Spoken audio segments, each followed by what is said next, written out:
I would suggest creating a regimen of going to your local farmer's market. So my boyfriend and I have been going every single Saturday to our local farmer's market, and we drop about $40 each Saturday between the both of us.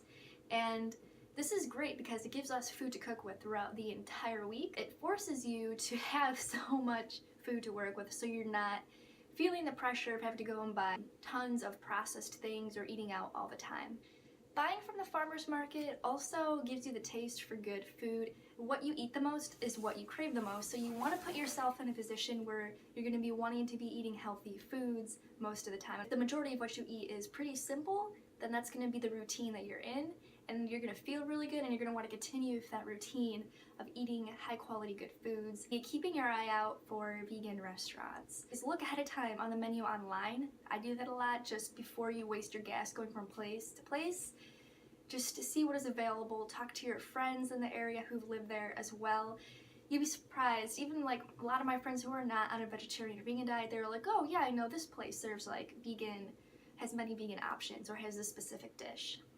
Also, worst case scenario, you can make your main dish out of side dishes, and I used to do this a lot. Most places have baked potatoes, vegetables, rice, and I personally can't get really enough of those things. I enjoy it a lot. So there's always that. My main tip would be just to look it up beforehand. Learn to be flexible. Nowadays, it's a lot easier. There's little V's on menus. Almost any restaurant, especially in progressive locations, have options available. It hasn't really occurred to me until the years went by as me as a vegan how important this one is, and that is finding other people interested in the same lifestyle as you are. There's a few ways you go about this. If you live in an area where there's no groups coming together, there's always Facebook groups, there's so many different websites you can go on now and just meet like-minded people.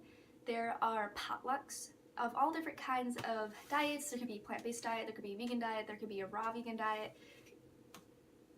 The Vegan Thanksgiving, I've gone to a couple of those and I really enjoy those kind of potlucks. Vegan potlucks are the way to go.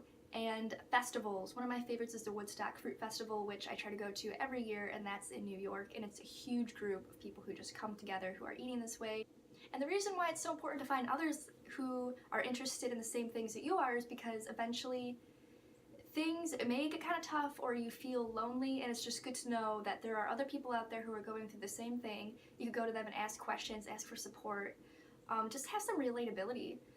It can be pretty exhausting sometimes when you're around other people who disagree with what you believe in, and it doesn't have to be that way. Really just finding friends that have the same kind of vision as you do makes life so much more enjoyable. This would be the most important thing, I think, and that is understanding why you want to take on a vegan diet. Actually research into the benefits of eating a plant-based diet.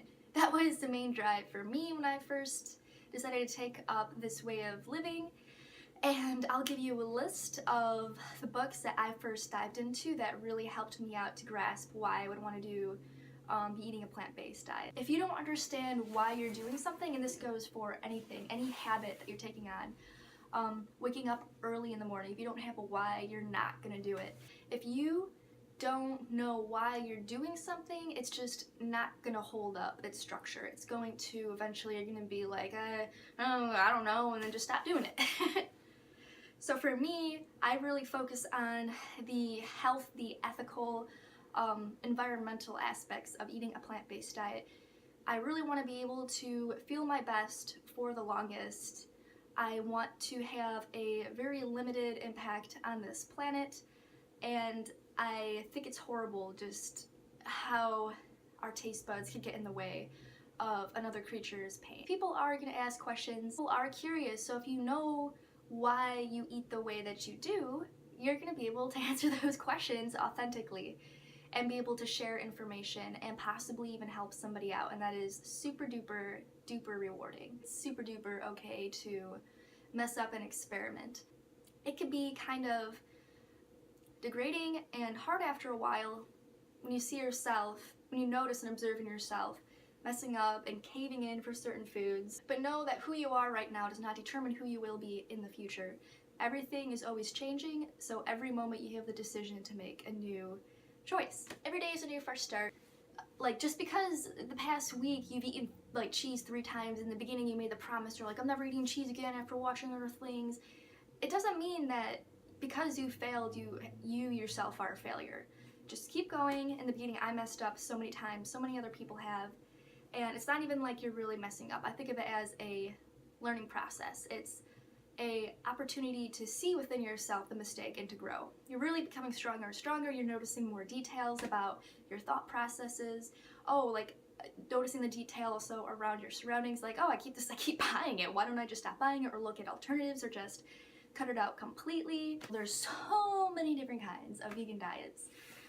I think at the beginning it's easy to just say, I'm gonna, not eat X, Y, and Z. Feel free to experiment, try like a high carb, try a fully raw, try high fat, or you don't necessarily have to stick to those things, just fluctuate. See, you may find just eating like whatever vegan and you're just trying to focus on whole foods. That's kind of where I am right now. I just really want to focus on whole foods, lots of raw fruits and vegetables, and the occasional processed thing. It seems to make me very happy. It's a good balance. So that's it. I hope those 5 tips helped you out a little bit, gave you some insight, whether you're new to this way of eating or if you have for many years. If you like this video, please like and subscribe if you haven't already, and I'll see you next time. Ciao!